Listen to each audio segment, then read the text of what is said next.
Hello friend, welcome back to my YouTube channel. आपका फिर से स्वागत है मेरे YouTube channel the crazy boy में। तो आज मैं आप सबको दिल्ली दर्शन कराऊंगा। और आप सभी लोग जैसा जानते हैं कि दिल्ली हमारे देश की राजधानी है और हमारे देश की राजधानी में एक बहुत ही खूबसूरत लाल किला है।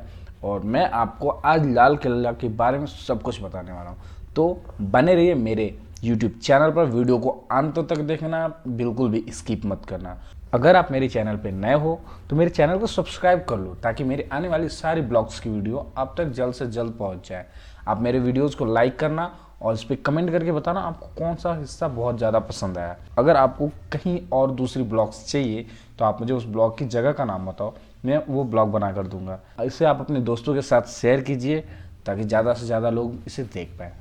थैंक यू फ्रेंड, मेरा नाम Ritesh Makdan. Welcome to my YouTube channel the crazy boy. आज मैं आया हूँ अपने देश की राजधानी नई दिल्ली में घूमने के लिए। मैं नई दिल्ली में बेसिकली आप सभी लोग जानते हैं कि लाल किला वो वाकई बहुत ज़्यादा खूबसूरत है। मेरे पीछे का जो हिस्सा दिख रहा है वो लाल किले का सामने वाला हिस्सा है, जहाँ पे हमारे देश के प्रधानमंत्री हर साल 26 जनवरी और 15 अगस्त को यहाँ पे झंडे फहराने के लिए आते हैं। तो चलो मैं इसके अंदर जाकर आपको लाल किला की सारी खूबसूरत चीज़ें दिखाता हूँ। तो बने रहिए वीडियो के अंत तक।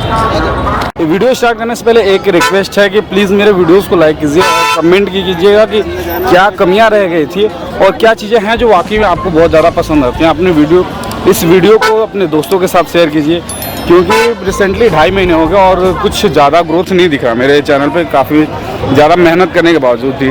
तो आपसे इतना ही रिक्वेस्ट है कि प्लीज़ मुझे आप सपोर्ट करो और आप अपने दोस्तों के साथ मेरी वीडियो को शेयर करो। Thank you. लाल किला को घूमने के लिए डेली 5000 से ज़्यादा लोग आते हैं। वैसे तो टिकट खरीदने के लिए लोगों को बहुत सारी लंबी लाइन लगानी पड़ती है, बट थैंक गॉड कि मेरे पास फ़ोन है और मैंने ऑनलाइन बुकिंग कर ली थी, जिसमें कि मुझे 21 रुपये लाल किला घूमने के चार्ज लगे थे और 35 रुपये यहाँ पे म्यूज़ियम घूमने के चार्ज लगे थे। म्यूज़ियम में कुछ पुरानी चीज़ें रखी हुई हैं जिनको आप कंसिडर कर सकते हैं देखने के लिए। लाल किला के अंदर जाने के लिए आपको बैग जमा कराना होगा, क्योंकि लाल किले के अंदर बैग और खाने की चीज़ें लेकर जाना बिल्कुल मना है।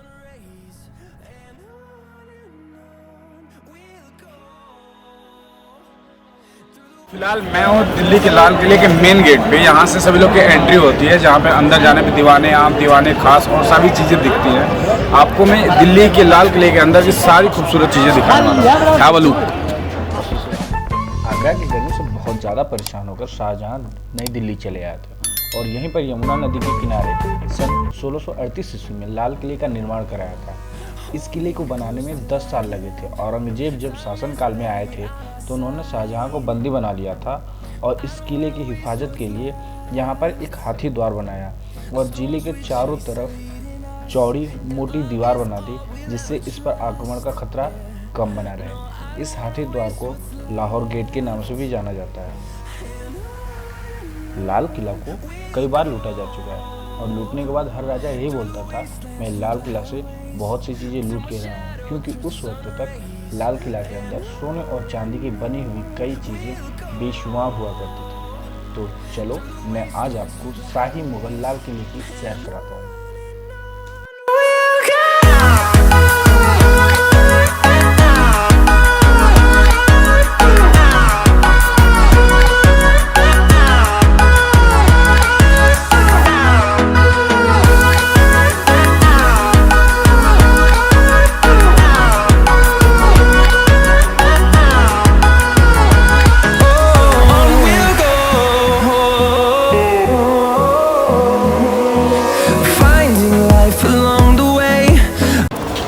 फिलहाल मैं हूँ दिल्ली के लाल किले के अंदर मीना बाज़ार में। यहाँ पे शाही औरतें बाज़ार करने आती थी, क्योंकि कुछ समय पहले यहाँ पे पर्दा प्रथा चलती थी, जहाँ पे औरतों के चेहरे नहीं दिखाए जाते थे, जिसकी वजह से मीना बाज़ार लगता था। यहाँ पे देश विदेश से लोग आते थे, सामान बेचते थे, जो बेशकीमती हीरे, सोने, कपड़े होते थे और यहाँ पर उसका बाज़ार लगाया जाता था।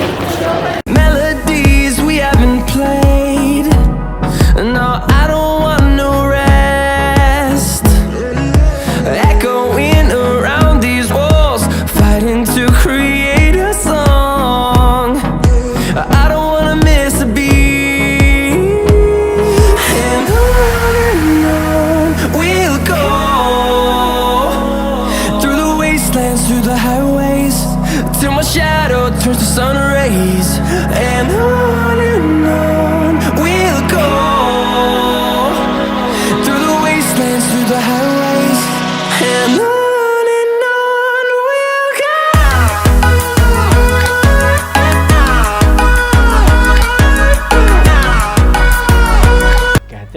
लाल किले को लूट कर ले जाते थे तो लाल किला की बेशकीमती सभी चीज़ों को इकट्ठा करते थे और अपने महल में सजाते थे। और लाल किला में बची हुई बाकी चीज़ें यहाँ के म्यूजियम में रखी हुई है, जिसे आप जाकर देख सकते हैं। लाल किला में केवल 20% हिस्सा ही आम लोगों के लिए खुला है, 80% हिस्सा अभी भी गवर्नमेंट और आर्मी के पास है। कहते हैं कि जब 1857 में युद्ध हुआ था उस वक्त उजड़ा हुआ लाल किला दोबारा कभी नहीं बच पाया, क्योंकि युद्ध के वक्त 65% भाग यमुना नदी में बह चुका था और उस 65% भाग के कोई भी ब्लूप्रिंट न होने की वजह से उसे दोबारा कभी नहीं बनाया जा सका। दिखाई देने वाला सामने का हिस्सा नौबत खाना है। जब भी महाराज या कोई मेहमान आता था तो यहाँ पर सारे सिपाही जोर से चिल्लाते थे और ड्रम बजाते थे कि बादशाह सलामत आ रहे हैं।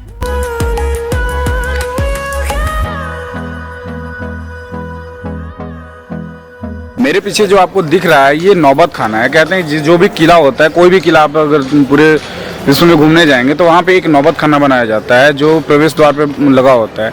ये नौबत खाना इसलिए होता है कि जब राजा महाराजा कभी भी आते हैं तो उस वक्त यहाँ पे बहुत ज़ोर ज़ोर से ड्रम बजाए जाते थे और राजा के आने की सूचना दी जाती थी। जैसे कभी लोग बोलते हैं बादशाह सलामत आ रहे हैं, ऐसे चिल्लाया जाता था।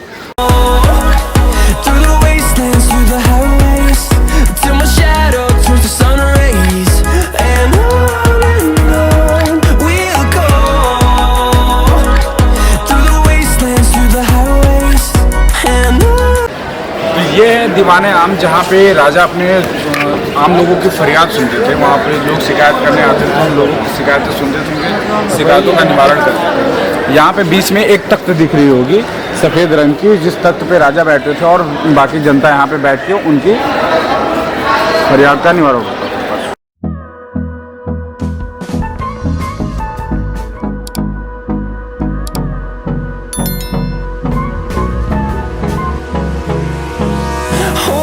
Close till I get up.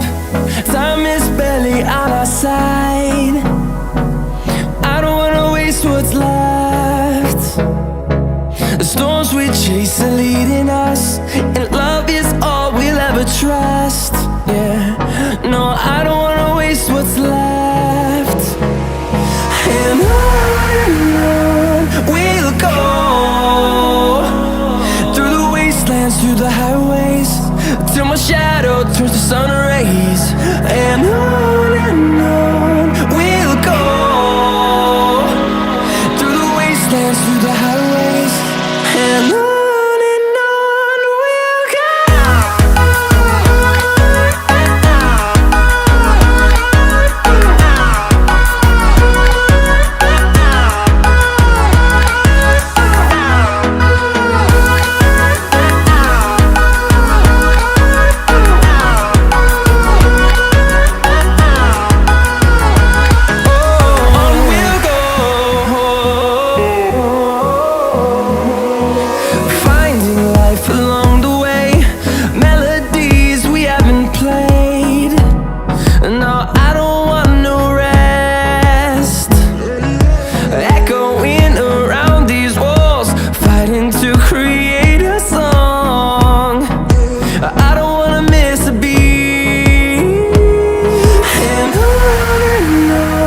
we'll go. फिलहाल मैं जहाँ पे खड़ा हूँ वो है दीवाने खास। यहाँ पे राजा अपने जो खास दरबारी लोग थे, जो उनके खास मेहमान हुआ करते थे, जो देश विदेश से इनके यहाँ घूमने के लिए आया करते थे, वो यहाँ पे उनके साथ बैठ के वार्तालाप करते हैं। मैं आपको इसके अंदर की चीज़ दिखाता हूँ। ये पूरी तरह से बहुत ही ज़्यादा खूबसूरत होती थी, वाइट मार्बल की बनी हुई होती थी और इस पर नक्काशियाँ जो की गई है उस वक्त की सबसे सुंदर नक्काशियाँ होती थी। आपको मैं इसके कुछ व्यूज़ दिखा।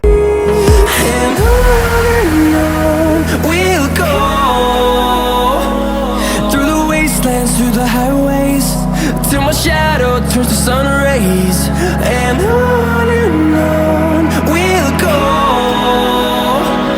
through the wastelands, through the highways. And on we'll go.